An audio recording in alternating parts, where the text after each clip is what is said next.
বেশ কিছুদিন যাবৎ লাল লাল তেল গড়গড়া মাংস কষা বা মাংসের ঝোলের বদলে চিকেন রেজালার মতো সাদা গ্রেভির মাংসের প্রতি আমার ঝোঁকটা বেশ বেড়েছে। তাই ভাবলাম আজ সেরকমই একটা কিছু বানাই।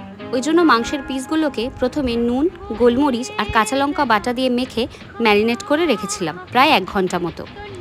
এরপর কড়াইতে সাদা তেল গরম করে তার মধ্যে মাখনের একটা কিউব দিয়ে দিয়েছিলাম। মাখনের কিউবটা ভালো করে গলে গেলে এরপর এর মধ্যে একে একে আগে থেকে ম্যারিনেট করে রাখা মাংসের সবকটা টুকরো দিয়ে দিয়েছিলাম।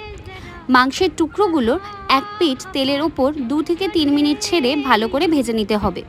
এক পিঠ ভাজা হয়ে গেলে এবার মাংসের পিসগুলো এক এক করে উল্টে দিয়ে অপর পিঠটাও আরও 2 থেকে 3 মিনিট এই তেলের ওপর রেখে দিতে হবে, যাতে সেই পিঠটাও ভালো করে ভাজা হয়ে যায়। মাংসের 2 পিঠ এরকম হালকা লাল লাল করে ভেজে নিয়ে তুলে নিয়েছিলাম। এরপর ওই তেলের মধ্যেই দিয়ে দিয়েছিলাম আগে থেকে গ্রেট করে রাখা পেঁয়াজ। পেঁয়াজটা তেলের উপর নাড়াচাড়া করে হালকা বাদামি রঙের যখন হয়ে এসেছিল তখন এর মধ্যে দিয়ে দিয়েছিলাম আর একটু বাটার, আর তারপর তার মধ্যে দিয়েছিলাম গ্রেট করে রাখা রসুন। এরপর রসুন আর পেঁয়াজটা ভালো করে ভেজে নিয়ে এর মধ্যে দিয়ে দিয়েছিলাম সামান্য জল। জলটা একটু ফুটে জিনিসটা থকথকে হয়ে আসলে এর মধ্যে দিয়ে দিয়েছিলাম মিক্সড হার্বস আর চিলি ফ্লেক্স, আর দিয়ে দিয়েছিলাম সামান্য একটু গোলমরিচের গুঁড়ো। এরপর পুরো মিশ্রণটাকে একটু নাড়াচাড়া করে এর মধ্যে দিয়ে দিয়েছিলাম ভেজে রাখা মাংসের পিসগুলো।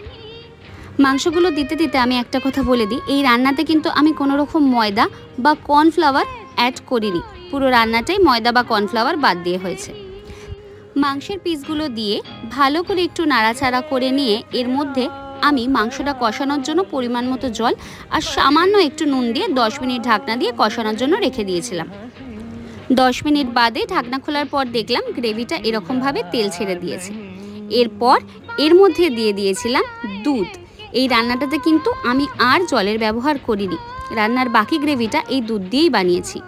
দুধ দিয়ে গ্যাসের আঁচটা সিমে রেখে আমি এই গ্রেভিটাকে ফুটিয়ে নিয়েছিলাম 2 থেকে 3 মিনিট।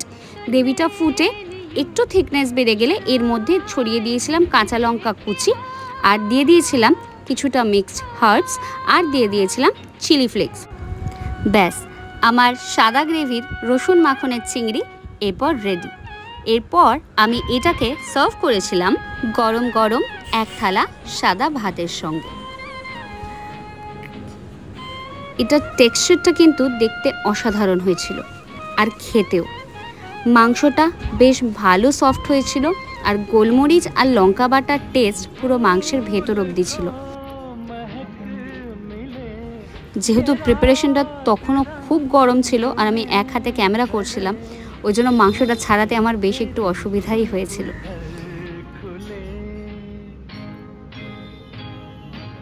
গরম গরম ভাতের সাথে এই রসুন মাখনি চিংড়ি মেখে খেতে এক কথায় জাস্ট হেভেনলি লাগে।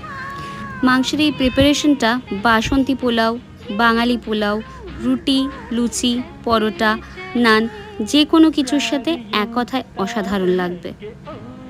আপনারাও তাহলে বাড়িতে ট্রাই করুন মাংসের এই রেসিপি, আর আমাকে জানাতে ভুলবেন না আপনাদের কেমন লাগলো।